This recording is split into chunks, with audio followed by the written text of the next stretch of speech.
They thought she was powerless. They thought they could push her out. But when the HOA president assaulted her grandson, he had no idea her son was a federal judge. Family, before we begin this story, I need you to stop what you're doing and listen carefully. What you're about to hear isn't just a story about one family.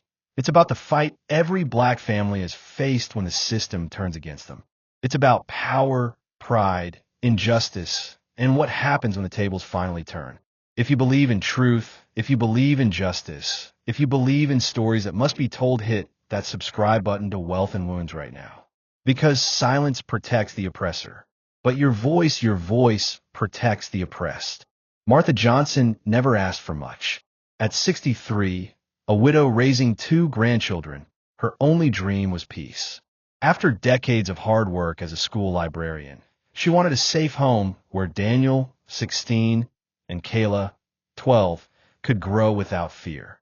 When she signed the papers for a modest house in Oakwood Meadows, a manicured suburban community with clean sidewalks and trimmed hedges, she thought her prayers had been answered. But peace never came. From the moment the moving truck pulled in, neighbors stared. Conversations stopped when she walked by. Some crossed the street. Others left anonymous notes. This isn't the right neighborhood for you. Martha tried to brush it off. She reminded Daniel and Kayla, we belong here just like anyone else. But deep down, she felt the weight of eyes that said otherwise. Gerald Whitman, the HOA president, was a man who loved control. Broad-shouldered, clean-cut, always in pressed polo shirts. He walked the neighborhood like a self-appointed sheriff. To him, Oakwood Meadows was his kingdom. And Martha? She was an intruder. The first week, Gerald taped a notice to her door. Your lawn is non-compliant. Grass exceeds 2 inches. Matz's site. Boxes still filled the living room, and she hadn't unpacked her mower yet. She planned to fix it on the weekend. But Gerald didn't wait. The next day, he was in her yard with a ruler, measuring grass, shaking his head in disgust. You people don't get it, he sneered. This neighborhood has standards. The words cut like glass. Martha knew exactly what he meant by you people. The fines came like clockwork. Trash can out too long. Garage door paint fading. Fence not uniform. But Martha noticed something. Other houses had the same violations. Their trash bin sat out just as long. Their fences looked just as faded.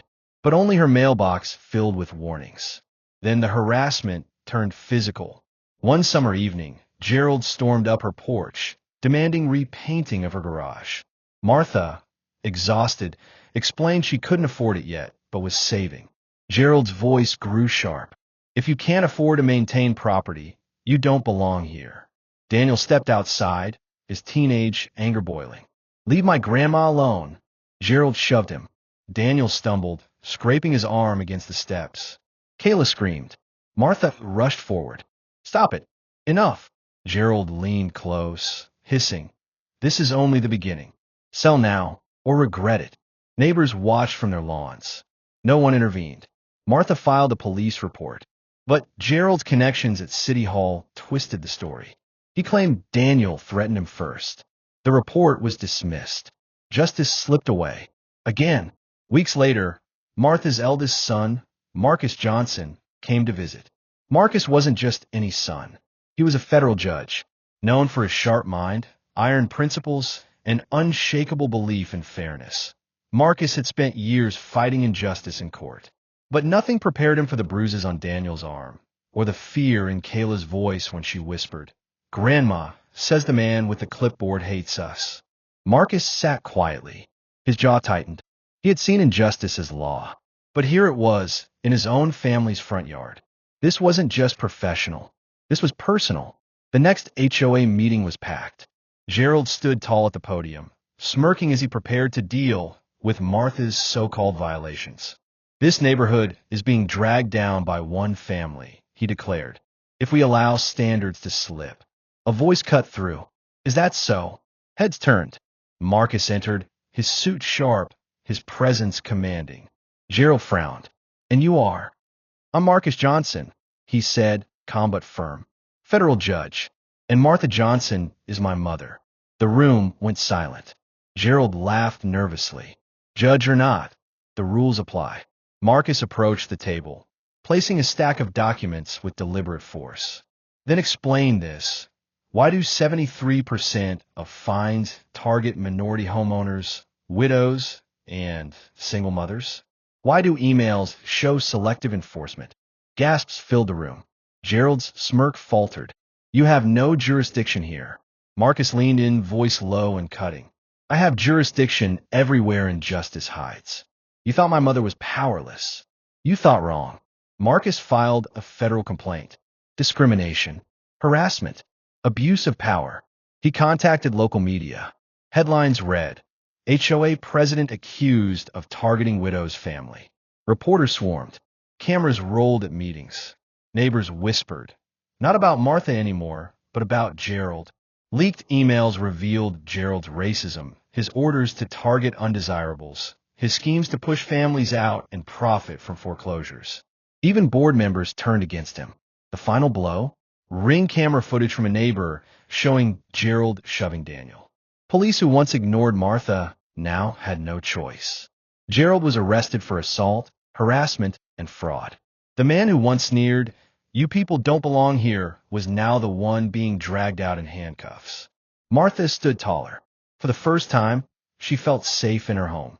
Neighbors who once watched silently now came with apologies. Kayla smiled again. Daniel's pride returned. Reporters asked Marcus for a statement. He faced the cameras. This isn't about one family. It's about every family forced to live in fear. Power means nothing without justice. And justice may be delayed, but it is never denied. The crowd cheered, but justice was fragile.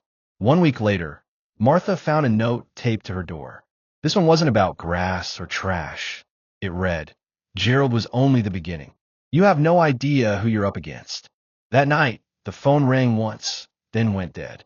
Outside, an engine idled. Shadows moved near the trees. Marcus stared into the dark. His voice was cold. Mom, this isn't over. Gerald was just a pawn. The real enemy is coming. Kayla clutched her brother's hand. Daniel whispered, if Gerald was the beginning, who's next? The lights flickered. The story wasn't finished. Subscribe to Wealth and Wounds now, because in part 2, the real battle begins. If you're feeling the weight of this story, don't wait. Subscribe right now, because this isn't just one story. It's a fight for every voice that's ever been silenced. If this story opened your eyes, show your support. Like, comment, share, and subscribe to Wealth and Wounds. Together, we will bring light to the shadows.